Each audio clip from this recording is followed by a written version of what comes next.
안녕하세요. 시사발전소의 한진입니다.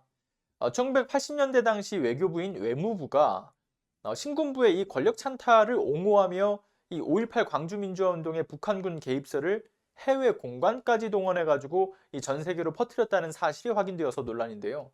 관련 소식을 전해드리도록 하겠습니다.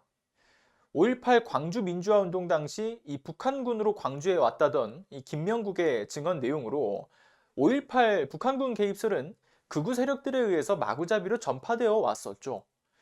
그러나 김명국은 며칠 전 광주에 간 적도 없고 만들어낸 이야기라며 고백을 했었죠. 그런데 이와 같은 거짓 정보가 정부 차원에서 비롯되었을 가능성이 농후한 내용의 문서가 공개가 되었습니다. 이 문건에는 1980년 그 5월에서 6월 당시 외무부가 중남미 그 15개 국가의 한국 대사관에게 5.17 비상기업 및 5.18 진압과 관련된 이 각국 동향을 파악하도록 지시한 내용이 담겨 있는데요.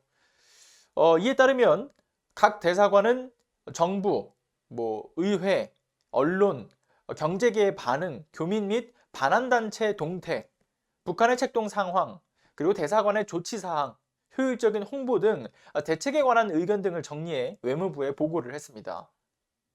특히 주목할 부분은 다수 국가에서 5.18과 이 북한을 연계시키는 보도가 여럿 나왔으며 이를 몇몇 대사관이 자신들의 언론 접촉 강화 때문이라고 이야기하면서 마치 공적인 것처럼 보고를 했다는 점입니다. 이는 외무부와 해외 각지의 대사관이 5.18 북한 개입설이라는 허위 사실을 전파 혹은 묵인하며 신군부의 정권 찬탈에 힘을 보탠 정황으로 볼 수 있는 대목입니다.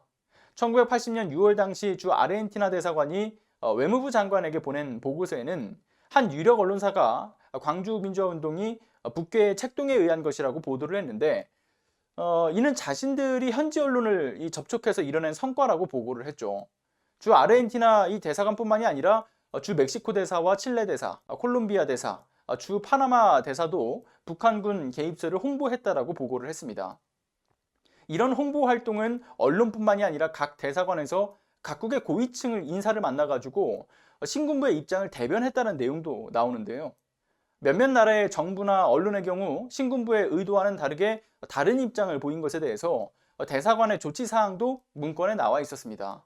이런 각국의 문건을 종합한 외무부는 각국 유력 인사 방한 초청 및 경제기술 협력 사업 적극 추진, 우리나라 실정을 소개하는 이 홍보 자료 제작과 현지어로 배포, 그리고 이제 친한 인사를 활용해가지고 다각적 홍보 활동을 이제 전개하는 등의 여러 가지 어떤 이 종합 대책을 세웠고요. 특히 이러한 보고는 외무부뿐만이 아니라 보안사령부에도 이제 들어갔다라고 하죠. 당시 보안사령관 겸 계엄사 합동수사본부장은 참고로 전두환입니다. 일본 외교 문서들에 따르면 이 1980년 북한군 개입설을 최초로 발언한 사람도 전두환이라는 것이 밝혀졌었죠. 신군부가 유혈 진압을 정당화하기 위해서 그 북한군 개입설을 외교 공관까지 동원해서 조직적으로 전 세계에 퍼뜨린 겁니다. 5.18 연구자인 최용주 전 5.18 기념재단 비상임 연구원은 당시 행정부는 5.18이 북한과 아무런 관계가 없다는 것을 다 알고 있었다. 그런데도 광주 시민의 저항에 대한 신군부의 폭력적인 억압을 정당화하기 위해서 외무부와 각 대사관들이 움직였다. 행정부가 이미 전두환을 정치적 실권자로 인정하고 있었던 것이다 라는 지적을 했습니다.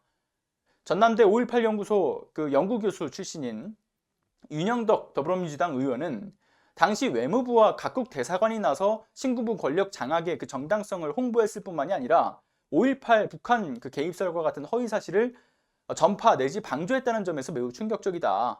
이는 현재도 이어지고 있는 이 5.18에 대한 허위, 왜곡, 색깔론의 원류라고 할 수 있다라고 강조를 하면서 이런 행위는 중남미에 그치지 않고 전 세계를 상대로 이루어졌을 가능성이 높다. 국정원이 5.18 진상규명조사위원회에 넘긴 그 자료를 비롯해서 5.18 왜곡의 근거가 되는 이 기록물에 대한 조사가 하루빨리 이루어져야 한다라고 밝혔습니다. 네, 여러분들도 근데 아시겠지만 북한군 개입설을 최초 발언한 이 전두환은 광주 유혈 진압의 책임을 여전히 부인하고 자신이 항소한 항소심에도 등장하지 않았죠. 그리고 과거 국민의힘 전신인 자유한국당이 국회에서 지만원 같은 인사를 초청을 해놓고 5.18 민주화운동을 폄하한 사실은 우리는 잊지 않고 있습니다.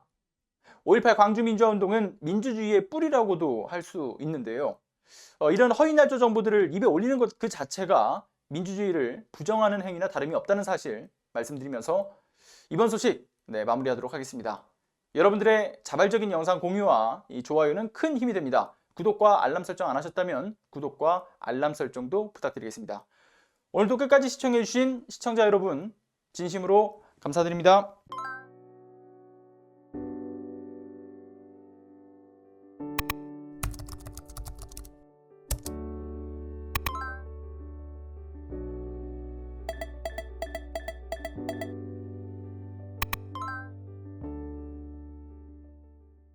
안녕하세요.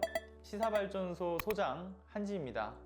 시사발전소는 진실을 찾는 민주언론으로서의 역할을 다하기 위해서 다양한 방법으로 활동을 이어나가고 있습니다.